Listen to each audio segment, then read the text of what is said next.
여러분 안녕하세요. 단어의 짜임 지난 영상에 이어서 계속 할 건데요.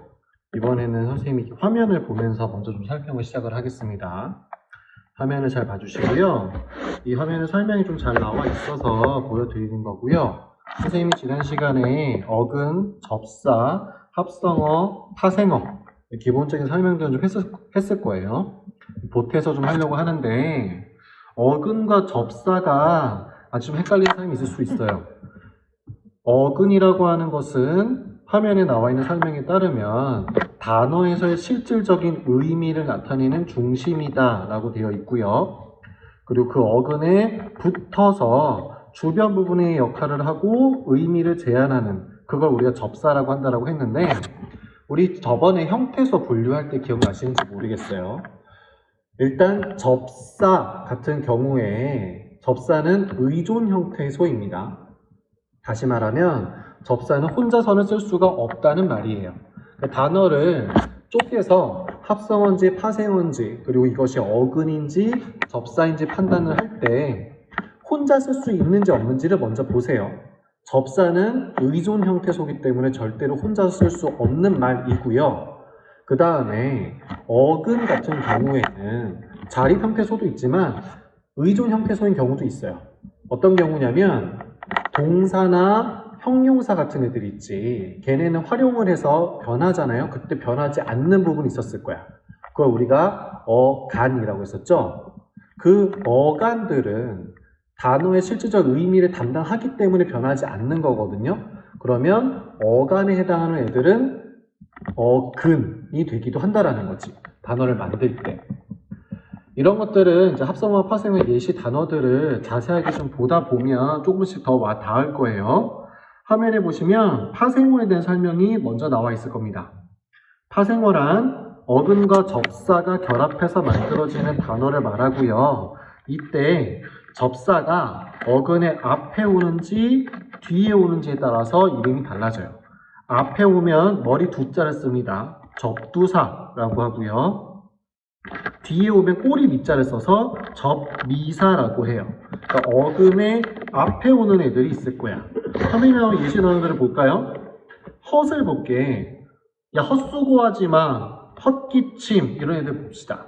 수고나 기침이라고 하는 실질적 의미를 담당하는 어근이 있는데 거기에 헛이라고 하는 접두사가 붙었어요. 그래서 쓰잘데기 없고 이유 없고 이런 의미를 제한시켜서 파생시켜주는 파생어가 되었죠.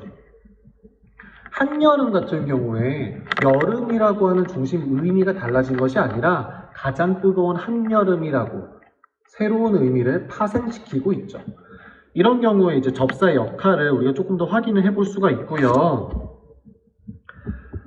풋풋하다 할 때 그 풋 같은 경우에는 처음 혹은 뭐 드익은 이런 뜻을 갖고 있잖아요. 혹은 미숙하다, 풋사랑, 풋나물 어근 앞에 붙어서 의미를 제한시켜주는 접두사들이고요. 접미사라고 할 때는 어근의 뒤에 붙습니다. 화면에 보시면 지우개의 예시가 위에 있었을 거예요. 지우다라고 하는 어근에 무엇 하는 도구 개가 붙은 것처럼 질, 이런 접미사가 붙을 수가 있어요. 도둑은 도둑인데 도둑질, 걸레로 뭘 하는 걸레질 붙을 수가 있고요. 놀다에 이가 붙거나 먹다에 이가 붙어서 파생어를 만들 수가 있습니다. 이렇게 어근과 접사를 구분을 해 보시면 조금 더 파생어에 대해서 이해가 되실 것 같고요. 화면을 바꿔볼게요. 접미사를 조금 더 추가해서 봅시다. 높다, 히 이런 게 있어요. 여러분 천천히 알죠? 천천히 걸어갔다 할 때 그 천천히인데 천천하다가 원래는 단어의 원형이거든? 천천하다는 말을 아마 써본 적이 거의 없을 거예요. 천천하다는 형용사인데 우리가 그것을 접미사를 붙여서 천천히로 바꿔서 쓰죠. 이렇게 히, 하다, 높다와 같은 접미사가 붙어서 새롭게 파생어를 만들어내기도 하는데요. 지금 나와 있는 설명을 보시면 접미사는 어근의 품사를 바꾸기도 한다라고 되어 있어요. 만약에 형용사를 부사로 바꿔서 쓸 수 있다면 부사 파생 전미사라고 하고요. 동사나 형용사였는데 명사로 바꿔 쓸 수 있게 만든다면 명사 파생 전미사라고 합니다. 이 전미 파생어, 파생 전미사 이런 것들은 선생님이 추가로 설명해 드릴 테니까요. 참조해서 봐주시면 좋을 것 같고요. 화면에 나와 있는 예시 단어들을 일단 분류를 좀 해볼게요. 들끓다, 선생님, 일꾼, 참기름, 새파랗다, 멋쟁이. 얘네들을 어떤 접사가 붙었는지에 따라서 분류를 하는 거고요. 여기 나와 있는 애들은 일단 전부 다 파생어인 건 맞습니다. 즉, 무엇이 접사인지만 판단하면 되는데요. 자, 들끓다는 끓다에다가 마구 끓는다라고 들이라는 접두사를 붙여준 거야. 이런 것처럼 기름은 기름인데 진짜 기름이라고. 참 기름. 접두 파생어가 붙은 거고요. 파랗다. 근데 거기에 아주 파랗다고 새파랗다라고 하는 새 접두 파생어를 붙여줬어요. 참기름이나 새파랗다 같은 경우에는 접두사가 붙어있는 경우에 해당하겠지. 다른 경우가 있어요.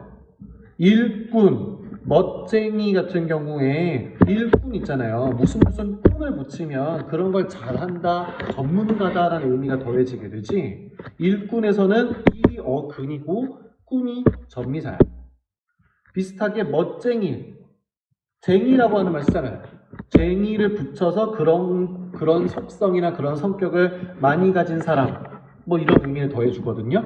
멋쟁이는 전미사가 붙은 파생어죠. 구분이 좀 되세요.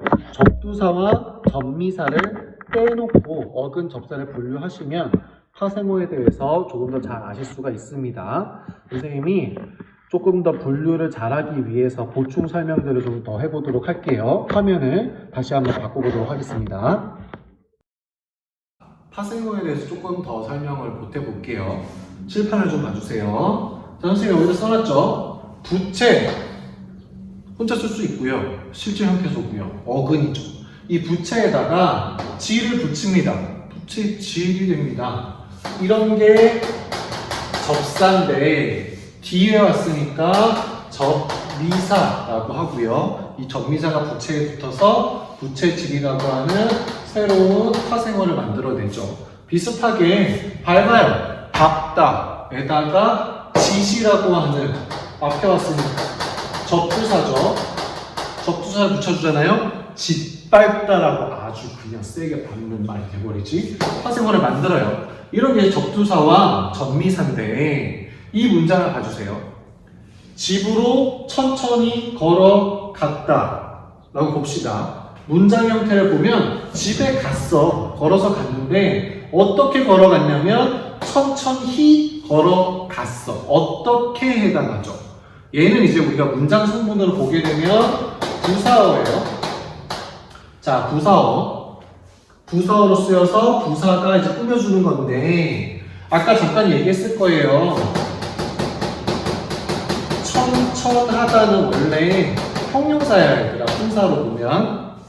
근데 우리가 사실 실제로 이렇게 쓰지 않지. 히라고 하는 전미사를 붙여서 천천히 부사로 바꿔서 쓴단 말이에요. 대부분 경우 우리가 그렇게 써. 이럴 때에 대한 보충 설명이 필요해. 접사 중에서도 특히 전미사 같은 경우에는 얘들아 뒤에 붙어서 품사를 바꾸기도 해요. 그리고 여기에 문제의 포인트가 있지. 되게 헷갈려. 왜냐면 그냥 어미가 붙었을 때랑 형태상으로는 똑같거든.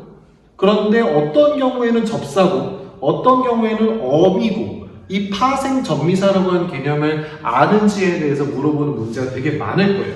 여러분들이 만약에 모의고사 기출문제를 봤다면 거기에 대해서 선생님이 조금 보충 설명하려고 합니다. 여기 좀 보세요. 전미사랑 어미랑 선생님이 비교를 한번 해봤어. 지금 본 것처럼 전미사가 붙었을 때는 파생어라고 하는 새로운 단어를 만들어내요.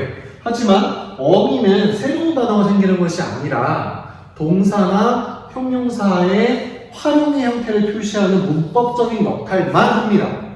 하지만 전미사는 품사를 바꿀 수도 있죠. 그래서 이런 문제가 생겨나요.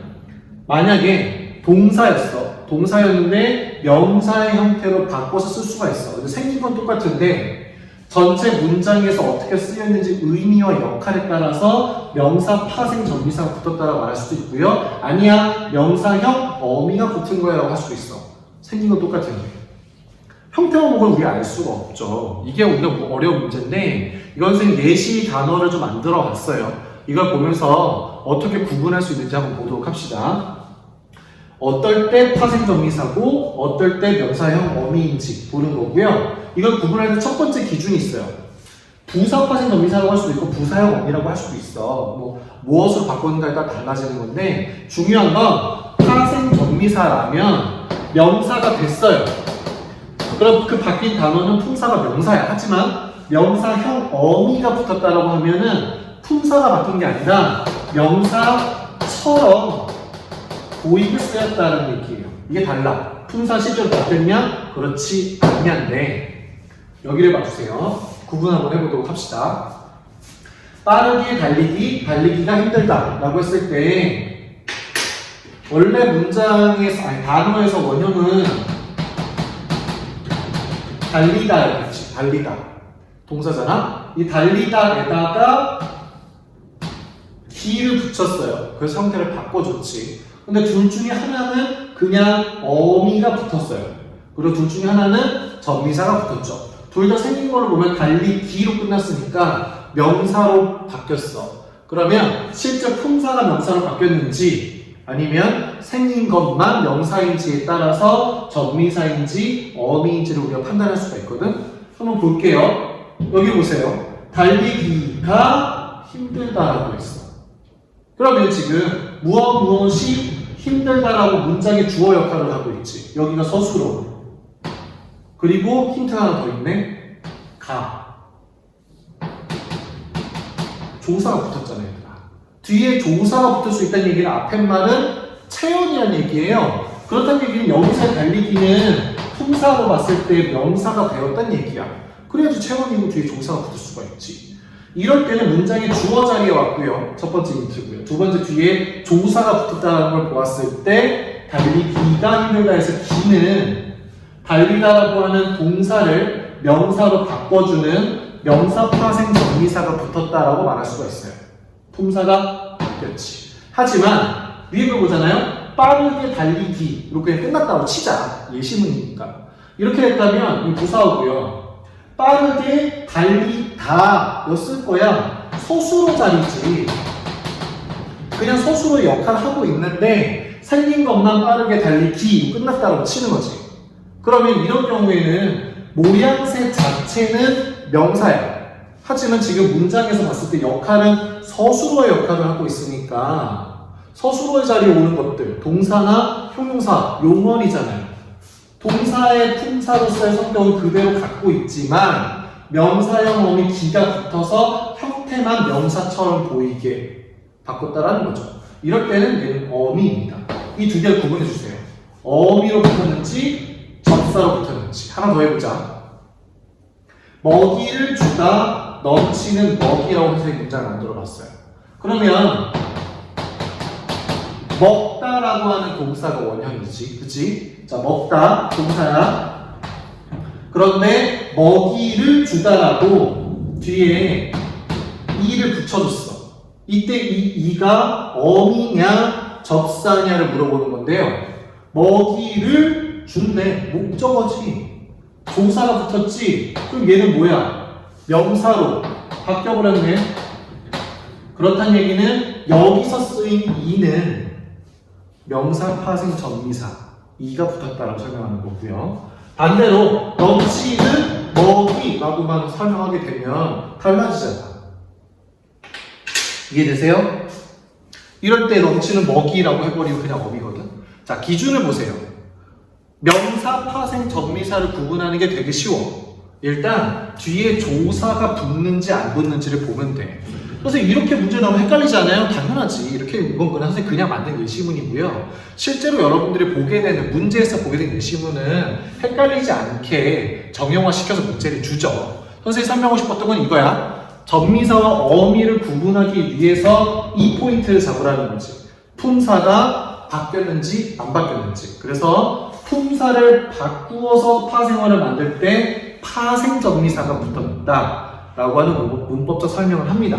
그 얘기를 해주고 싶었고요. 품사가 바뀌지는 않았으나 형태만 그렇게 보이게 했다면 무슨 형어미야. 우리가 앞에서 수업을 할 때도요. 관형사형 어미, 부사형 이런 말 계속 썼었어. 계속해서 나오게 될 겁니다. 앞으로 조금 더 추가해서 보다 보면 설명이 좀 될 것 같아. 한번 더 확인해 보시면 될 것 같고요. 일단 여기서의 포인트는 뒤에 조사가 쓰였는지 문장 성분이 어떻게 쓰였는지를 확인하고 파생정미사 여부를 판단해 달라라는 거죠. 나중에 예시 문제를 조금 더 풀어보도록 하고요. 다음으로 합성어에 대해서 계속 이어서 가보도록 하겠습니다. 자, 계속해서 화면을 또 바꿔가지고요. 선생님 합성어에 대해서 좀 설명을 할게요. 화면 보이시죠? 합성어라는 건 파생어랑은 다르게 접사가 없이 어근끼리 만나서 만들어지는 단어를 말합니다. 자, 그런데 이 합성어는 선생님 지난 시간에 살짝 언급한 적이 있을 거예요. 단어가 만들어지는 방식에 따라서 통사적이다, 비통사적이다 이렇게 설명을 나눠서 설명할 수가 있거든요. 여기서 통사적 합성어라고 할 때는 일반적인 단어 배열 방식, 즉 일반적인 우리가 원래 알고 있는 문장의 구성 방식 그대로 이루어졌다면 통사적 합성어라고 하는데요. 반대로 그렇지 않은 경우가 있어요. 일반적인 문장 구성 요소 혹은 그 방식을 지키지 않고 무엇인가가 생략되었거나 순서를 바꾸거나 하는 경우가 있거든요. 그럴 때는 비통사적 합성어다라고 합니다. 이 통사라고 하는 게 문장의 구조라서 통사와 비통사 이런 말을 쓰거든요. 화면에 나와 있는 단어를 보실까요? 새해라고 되어 있을 거예요. 새해는 합성어입니다. 새롭다라고 할 때 그 새랑 떠오르는 해랑 둘 다 어근이잖아요. 어근과 어근이 만났고요. 만약에 이것을 풀어서 문장으로 말한다고 하면 새로운 해니까 순서도 맞아요. 이런 건 그냥 통사적 합성어고요. 그 다음에 밑에 있는 덮밥을 보시잖아요. 둘 다 어근은 건 맞아. 덥다라고 하는 말에 어간 덮이 있고 밥이 있을 거야. 그런데 두 개를 합치잖아요. 그럼 원래대로 우리가 문장으로 풀어서 말하게 되면 덮은 밥일 거야. 밥에다가 뭔가를 덮었지. 제육 덮밥. 제육을 덮은 거잖아. 그런데 덮은 밥인데 은은 빠졌어. 다시 얘기하면 동사 덮다에서 어간 어미가 있고 그 다음에 명사가 왔었어야 됐는데 어미를 생략하고 그냥 우리가 덮밥이라고 줄여버렸잖아요. 이런 건 무엇이가 있어야 되는 요소가 빠졌기 때문에 비통사적 합성어라고 한다는 거죠. 화면에 그 다음을 보시면 비슷한 애들 되게 많은데 설명도 같이 되어 있고요. 여기에서 선생님 한번 읽어볼게. 큰 집이라는 말이 큰 아버지 집을 의미할 때는 합성어이므로 큰 집이라고 붙여 적어야 하며 이때는 중간에 다른 말 끼어 들어갈 수가 없죠. 하지만 크기가 큰 집이라고 할 때는 크다, 큰 띄고 집이라고 쓰고 다른 말 들어갈 수가 있다. 이게 무슨 얘기냐면 구와 하나의 단어인 합성어를 구분해 달라라고 하는 얘기예요. 구라고 하는 것은요, 두 개 이상의 단어가 모여서 작은 문장의 형태를 이루는 걸 구라고 합니다. 띄어쓰기가 되어 있다는 얘기는 단어가 두 개 이상이라는 얘기지. 모든 단어는 띄어서 쓰니까. 이 얘기는 그냥 참고로 알고 계시면 좋을 것 같고요. 중요한 건 통사적 합성어와 비통사적 합성어를 구분할 수 있는지, 그 다음에 합성어와 파생어는 또 구분할 수 있는지 이런 것들을 보시는 겁니다. 자, 여기 보시면 뛰놀다, 젊은이, 잡아먹다, 굳세다, 오르내리다, 작은아버지 있을 건데 선생님이 손으로 쓰면서 통사와 비통사에 대해서 보충 설명을 더 이어서 가도록 하겠습니다. 자, 이번에는 선생님이 합성어에 대해서 보충 설명을 이어서 가겠습니다. 일단 이쪽을 먼저 봐주실래요? 자, 얘네들을 갖다가 통사적 합성어와 비통사적 합성어 선생님 구분을 먼저 해놨어요. 보시면서 여러분이 생각한 것과 맞는지 비교해 보세요. 뛰놀다 비통사적 합성어고요. 젊은이 통사, 잡아먹다 통사, 굳세다 비통사, 오르내리다 비통사, 작은아버지, 통사입니다. 통사적 합성어란 얘기는 문장의 일반적인 구성 요소나 순서를 지키는 경우라고 했어요. 비통사는 그렇지 않은 경우라고 했고, 한번 볼까? 먼저 예를 볼게요. 젊은이. 젊은이는 젊은 사람이란 얘기지. 젊은 사람. 젊다라고 하는 말을 관형사형으로 바꿔서 젊은 사람이라고 그냥 이어서 붙이는 게 젊은이니까 문장의 구성 성분 그대로 지켰어요. 이런 건 통사인데 반대로 뛰놀다를 볼까요? 뛰다랑 놀다 두 개를 합쳤어. 뛰다, 놀다. 그러면 합치면 원래대로라면 뛰어 놀다겠지. 어미가 있어야 되는데 어미가 빠졌잖아. 이런 걸 비통사라고 한다고요. 그래서 볼게요. 잡아먹다는 잡다와 먹다야. 잡다를 활용시켜서 잡아, 어미가 붙었잖아. 어미, 어간 있고 어미 있고 어간 있고 어미 있지. 통사 그대로야. 그런데 굳세다는 굳다랑 세다를 합쳤으니까 원래대로라면 굳고 세다여야죠. 어미가 빠졌잖아. 비통사고요. 비슷하지? 오르다와 내리다 합치려면 오르고 내리겠지. 의미가 두 개잖아. 하나 빠졌죠. 얘는 작다 아버지, 아버지인데 작은 아버지의 관형사형으로 바꿔서 합쳐줬지. 이 합성어를 잘 보시면 공통점이 있을 거예요. 어미가 생략됐어. 있던 게 없어진 경우가 있고 있어야 될 게 다 있는 경우가 있어요. 이렇게 통사, 비통사로 구분을 할 수가 있고요. 여기를 보시면 비통사적 합성어의 대표적인 게 두 가지예요. 이제는 용언의 어간, 어미 정도는 다 이해하지? 용언의 어간이 있으면 뒤에 명사가 만나서 합성을 만들 수가 있어요. 용언의 어간과 용언의 어간이 만나서 합성을 만들 수가 있죠. 중요한 건 어미. 어미를 빼놓고 직접 만나는 일은 흔하지 않아. 우리나라 원래 통사 구조에 해당하지 않는다고요. 하지만 사람들은 내가 말을 편하게 하려고 자꾸 말을 줄여 쓰잖아요. 끊임없이 우리가 새로운 말을 만들어 쓰지. 그런 식으로 생겨난 것들이 굳어지면 표준어가 되고 우리가 공부한 합성어가 되는 거야.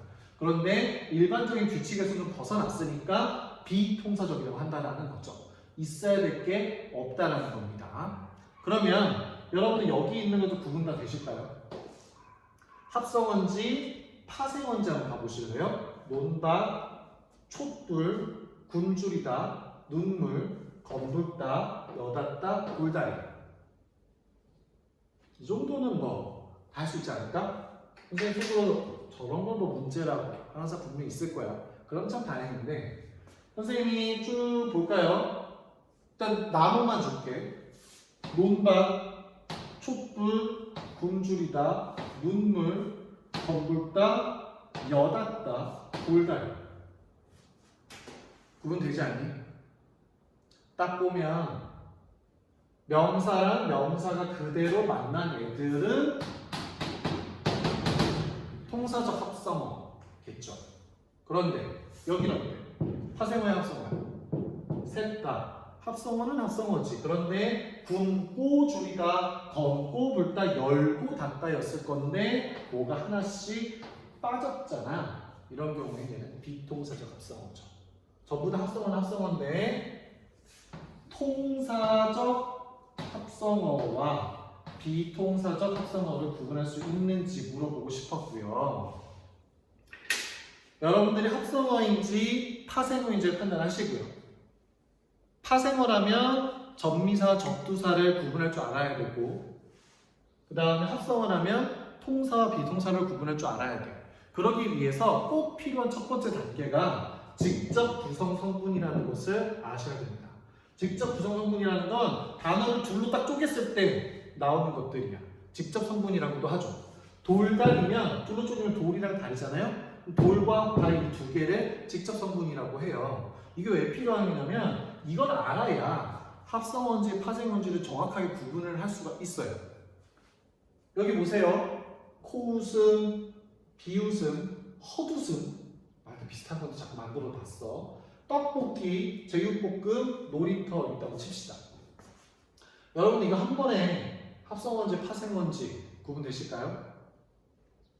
잠깐 시간 줄까?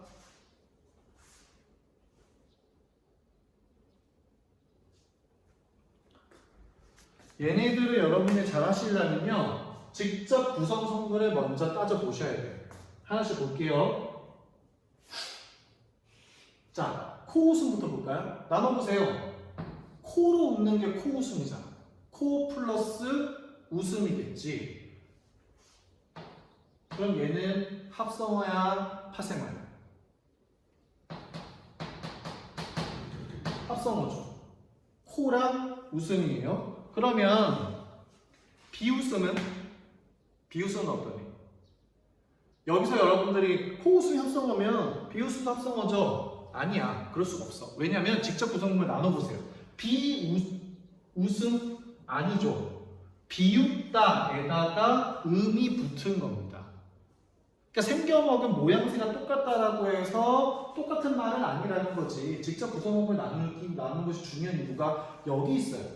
얘 같은 경우에는요. 한번 다시 쪼개볼게요. 비웃다라고 하는 말에 어간이 있었을 거야. 그치? 여기에다가 음을 붙인 경우에 해당합니다. 얘는 좀 다르죠.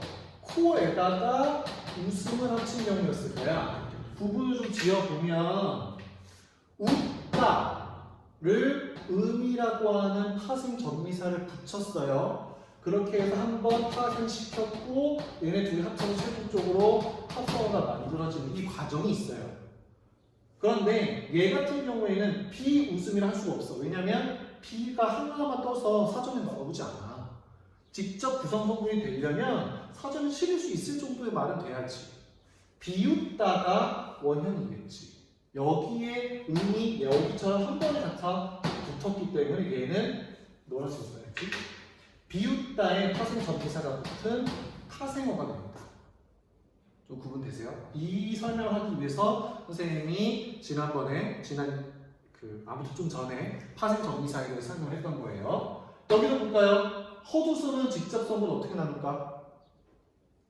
웃는 건 웃는 건데 헛웃음이지. 여기에 접사가 있다, 그치? 웃음에 접사 헛이 붙었지. 파생어입니다. 떡볶이 어때요? 직접 구성 한번 나눠보시겠어요? 떡을 볶은 거잖아. 자, 볶기만 있다라고 칩시다. 그러면 볶다 어간이 있었을 것이고 거기에 이가 붙어서 볶기라고 하는 말을 만들었으니까 여기서는 파생 전미사가 붙은 파생어일 겁니다. 파생어 볶기랑 명사 떡을 합쳐서 합성어 떡볶이를 만들었다라고 설명하는 거죠. 단계가 좀 복잡해졌다. 볶음도 마찬가지겠지. 제육과 볶음으로 직수성분 나눌 수가 있을 거예요. 합성어야, 파생어야? 합성어지. 놀이터는 얘는 쉽다. 터, 플레이스잖아. 놀이를 할 수 있는 장소, 합성어지. 구분되세요? 합성어와 파생어를 나누는 거 생각만큼 어렵진 않습니다. 중요한 건 직접 성분을 먼저 쪼개서 표현할 수 있는지 확인이 가능한지를 보시면 돼요. 그러고 나면 합성어와 파생어를 구분을 좀 하실 수가 있을 겁니다. 여기까지 하면서 합성어와 파생어에 대한 대강의 설명들은 거의 다 한 것 같아요. 그 다음에 수업이 이어지는 내용은 단어의 의미입니다. 뭐 유의어, 반의어 이런 것들인데 걔네는 별로 그렇게 어렵지 않으니까 선생님이 가볍게 훑으면서 넘어갈 수 있을 것 같아요. 그래서 앞으로 진도가 온라인 수업이 앞으로 몇 번이 남았는지 정확하게 아직은 모르겠지만 할 수 있는 한 단어의 의미까지는 최대한 하고요. 그 다음에는 또 생각을 해볼게요. 여러분들 등교 계약을 하게 되면 그때 가서 조금 더 판단해 보도록 하겠습니다. 일단 합성어와 파생어를 구분하는 거 연습을 좀 해보셨으면 좋겠어요. 이번 영상 여기까지. 안녕 얘들아.